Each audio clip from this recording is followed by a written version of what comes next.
બાલદાના ખેડૂતોનો highway bypass સામે ફરી વિરોધ. પ્રાંત અધિકારીને આવેદનપત્ર પાઠવી વૈકલ્પિક માર્ગની માંગ કરી.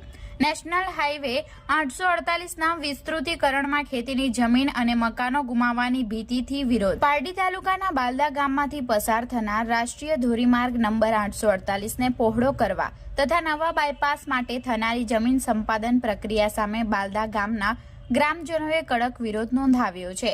ગ્રામજનોએ પારડી પ્રાંત અધિકારીને આવેદનપત્ર પાઠવી ખેતીલાયક જમીન, તૈયાર આંબાવાડીઓ, ગૌશાળાની જમીન તેમજ પાકા મકાનો સંપાદન થતું અટકાવવા તાત્કાલિક હસ્તક્ષેપ કરવાની માંગ કરી છે. આજરોજ બાલડા ગામના સરપંચ રાહુલભાઈ અને ગામના ખેડૂત ભાઈઓ અને બહેનોએ પારડી પ્રાંત કચેરી ખાતે જઈ પ્રાંત અધિકારીને આવેદનપત્ર સોંપ્યું છે.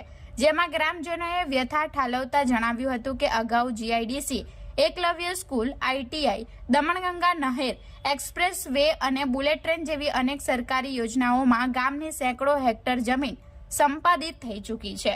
હવે જો નવો બાયપાસ રોડ ગામની મધ્યમાંથી કાઢવામાં આવશે તો બાકી બચેલી થોડી ઘણી ખેતી અને પેઢીઓ જૂના પાકા મકાનો પણ છીનવાઈ જશે, જેનાથી અનેક પરિવારો નિરાધાર બની જશે. ખેડૂતોની માંગ છે કે બાલદા ગામમાં ખેતી અને રહેણાંકને નુકસાન કરવાને બદલે પારડી શહેરના મુખ્ય 4 રસ્તા પર ફ્લાયઓવર બ્રિજ બનાવવામાં આવે. વાપી અને વલસાડની જેમ જો શહેરની મધ્યમાંથી બ્રિજ બનાવવામાં આવે તો માત્ર 140 મીટરના પટ્ટામાં કામગીરી થઈ શકે છે અને કરોડો રૂપિયાનું વળતર ચૂકવવાનો સરકારનો ખર્ચ પણ બચી શકે તેમ છે. આ સાથે જમીન સંપાદન શાખાના કર્મચારીઓ પોલીસ બંદોબસ્ત સાથે ખેડૂતોની પરવાનગી વિના ખેતરોમાં ઘૂસી માપણી કરી રહ્યા છે. ગ્રામસભામાં અગાઉ આ પ્રોજેક્ટનો સખત વિરોધ કરતો ઠરાવ પસાર કરાયો હોવા છતાં તંત્ર દ્વારા કરવામાં આવતી એકતરફી કામગીરીથી રોષ વ્યાપ્યો છે. અમે હંમેશા વિકાસ અને સરકારને સાથ આપ્યો છે, પણ હવે અમારી પાસે ગુમાવવા માટે કંઈ બચ્યું નથી તેમ ગ્રામજનોએ ભાવુક થઈ જણાવ્યું હતું. આજ રોજ બાલદા ગામમાંથી જે 848 હાઈવે અને બાયપાસ જે જનાર છે એ બાબતે ગામજનોનો વિરોધના આધારે આજે પારડીના પ્રાંત સાહેબને આવેદનપત્ર આપવામાં આવ્યું છે. કારણ કે બાલદા ગામમાંથી બુલેટ ટ્રેન એક્સપ્રેસ હાઈવે જે પ્રોજેક્ટ ગયા છે, આઈટીઆઈ ને જમીન ફાળવવામાં આવી છે, કોલેજ પણ બાલદામાં છે. તે ભૌગોલિક સ્થિતિ બાલદાની હવે ખેડૂત માટે જમીન ખૂબ જ ઓછી રહી ગઈ છે.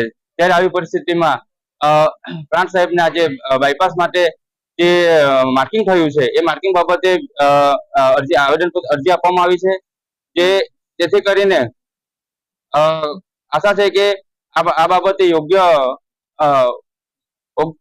નિકાલ લાવી અને બાલદા ગામના ગામજનો તેમજ ખેડૂતોને અને જેમના ઘર જાય છે એમને યોગ્ય ન્યાય મળશે એવી આશા સાહેબશ્રીને. એ 848 પારડી મેન રોડ ને જોડતો હતો, પણ હાલમાં પ્રોજેક્ટ હિસાબે એ બાયપાસ બાલદામાંથી ડાયરેક્ટ ફાઉન્ડર પાસે એ રોડ નીકળવામાં આવે છે. તે બાબતે ગામજનોનો વિરોધ છે, કારણ કે એમાંથી લોકોના ઘર જાય છે જે ખૂબ જ ગરીબ છે.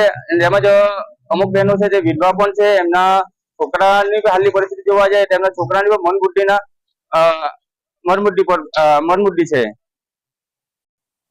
રેખાબેન દિલીપભાઈ બાલદા પેટ્રોલ પંપની બાજુમાં રહે છે. મર્સિવલ રોડ બાયપાસ જવાનો છે, તેના માટે આવેદનપત્ર આપ્યું છે.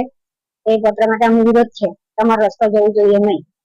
અમે આ બધી ઘણી બહેનો આવી છે, ઘણી બધી બહેનો વિધવા છે, એટલા માટે અમારા ઘર જવું જોઈએ અને રસ્તો જવો જ નહીં જોઈએ. સખત વિરોધ છે.